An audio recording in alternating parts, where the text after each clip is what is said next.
Hi, my name is Henrique, and I'm applying for AB 2122 of AIESEC and ISEG, and this is my social project case study. So, in order to develop a solid summer peak, this is my action plan with the respective bottleneck, strategy, action step, and KPI. About the sales pitch, experience insecurity is one of the bottlenecks. We can predict excuses as a strategy, and one action step we can make is adding a PowerPoint with all of the problems they can show us, they can say to us, with the respective solutions. We can also have IRs with less cases than Portugal, such as Hungary. They also have good stats, so it's an interesting partnership. IR partners, negative history of English speakers' experiences is one of the problems. We can have a good expectation setting about the challenges they will face in Portugal. And we can also have some empowerment about their communication with workshops to try new strategies to communicate and new things, new ideas. And about Portugal borders restriction, lack of opportunities to European Union is one of the problems. And we can implement Project Educando once the value proposition can fit with English speakers. So it's an opportunity to the students develop their soft skills in communication, resilience, creativity in a language context. We can also include testimonies in the sales pitch, so the enablers will be able to see the difference, the experience made in some of our enablers. About DTS guidelines, EP's responsivity is one of the problems. So we have to reinforce partner host and global host importance once the enabler will be able to be closer of the EP. And COVID-19 alignments in the meetings, in the alignment meeting.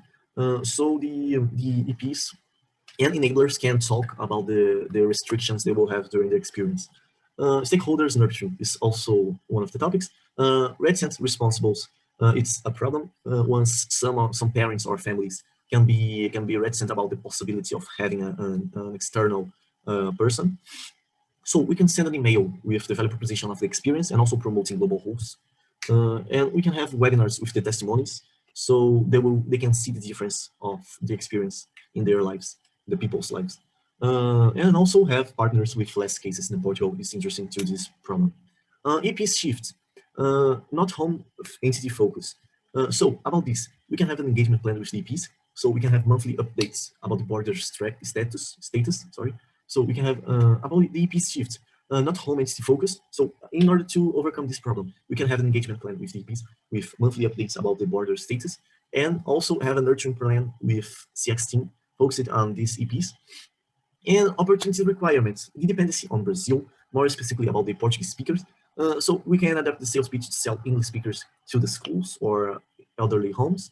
So we can structure a value proposition of these English speakers. So we can add a PowerPoint slide in the meeting PowerPoint with this topic, trying to develop this value to the institution. And we can also have testimonies in video or webinars with these testimonies to the enablers. And about the market, the school's financial status is also a problem. We can offer a discount in case of more than one open with partner hosts, and we can also have no fee to IPSSs with partner hosts and promote English speakers to these institutions depending on the students' ages.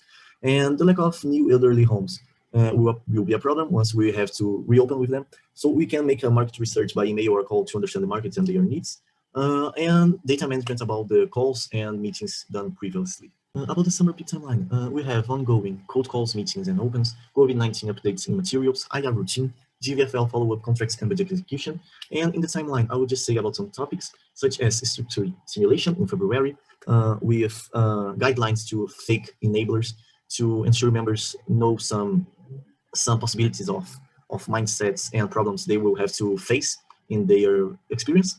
In March, follow-up results of emails with global hosts. So we will be following this email sent to the families and parents of our enablers. In April, alignment meeting EP enabler to ensure they are in the same page about the restrictions of the experience. And in May, review the IPS to ensure members are working on it and developing this engagement with our EPs. And in June, ensure exchange standards implementation once we want to have keep a high conversion rate finished to completed. In July, we will have to schedule meetings to analyze the feedback form and have reopens once we have to capitalize more our market due to the fact we are not having so much HPLs to contact now in Project Activa. So that was it. Thank you very much.